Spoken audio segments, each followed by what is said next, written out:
the thread and I fold it in half, and then I take the loop and I put it around the end dowel pin, the end hinge pin, and I make an X. I cross over in between the first and the second dowel. So I've got an X. So now the piece that was on that side came here and the piece that was on that side went here. And theoretically, you can just take one side and weave back and forth. However, if you do that, then the same thread will always be on the bottom, because when you weave the other side, that thread is always going to be on top and it won't be as strong. So what I do is I take the thread that's now in my right hand and I bring it around the second pin and cross it over to the left. Take the thread that's on the right, cross it over to the right. And now this one is on top, so I want this one to be on top next, so I'm going to go with that one first. So basically I'm alternating which thread is on top. And just pull it a little bit tight. And now the left thread is on top, so I want that on the bottom. Left thread to right goes on top. Now this one was on top, so I just continue with that thread, and if by doing that it will be on the bottom. And I bring that over. And what you discover is that the one that you do last, if you swing it around the next one, it will then be the bottom one of the next one. I don't know how to say that in a way that makes it make sense unless you're always using the right one. Yeah, you're always bringing the right one over each time you do it. So that way it'll always be a different... Right. Yeah. Yes. Yes, so I bring it over, and then, yes, then I bring it over, and then... And then when you do the left one, that's going to be the one. The left one, that's right. And then from right to left. Yes, and I can actually bring the right one back. Yeah. And then, so I bring the right one. So basically you're bringing the right one around the dowel. Yeah.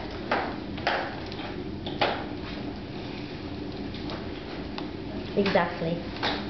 So, and you can come up and take a look at it. And then when you get to the end,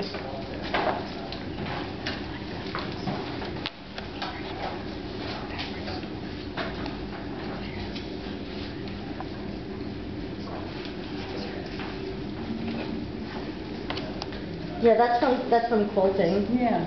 So this is a really handy dandy little thing for wax linen. I think Talus may sell it now too, but I got it at a quilting store. You just use a hunk of beeswax. Yeah. They have them at farmers markets usually. I think it's the holder that's so cool. And then you can twirl the wax. You twirl the wax, yeah. So it doesn't always have the same groove in it. With this thing. And the only warning is that eventually you end up with this thing. Oh, cut up in little shredded pieces. I know, I think I had a little tiny piece of wax in here and I got rid of it. So basically, at the very end, I'm just going to tie this off with a square knot. And you have a choice. You can tie it off with a square knot, and then some people like to put a tiny dab of PVA to make sure that the knot stays. Some people don't.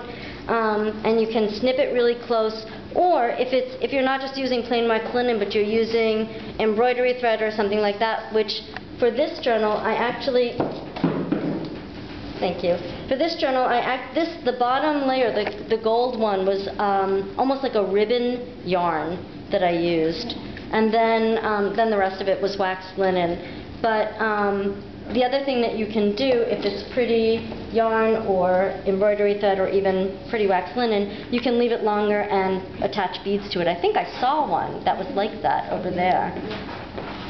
So that actually has the beads on it. So you can leave the tails of the threads if you like. And the only suggestion that I have is that when you're doing this, so basically I did the top. So when you're doing the top, I'm going to work again. If I want to do 3 or 4 rows of this, I'm going to come from, let's say this is the front of my book, because this is a reversible book, but let's say this is the cover. So I'm going to work from the cover to the back. When I do the bottom, which of course I would leave enough space to do the bottom too. I just wanted it to be really visible, so I didn't bother measuring the bottom. But if I was going to do the bottom too, I would do it from the other direction just to make it stronger. So I would go from the back to the front. So Jill, when you said you want to do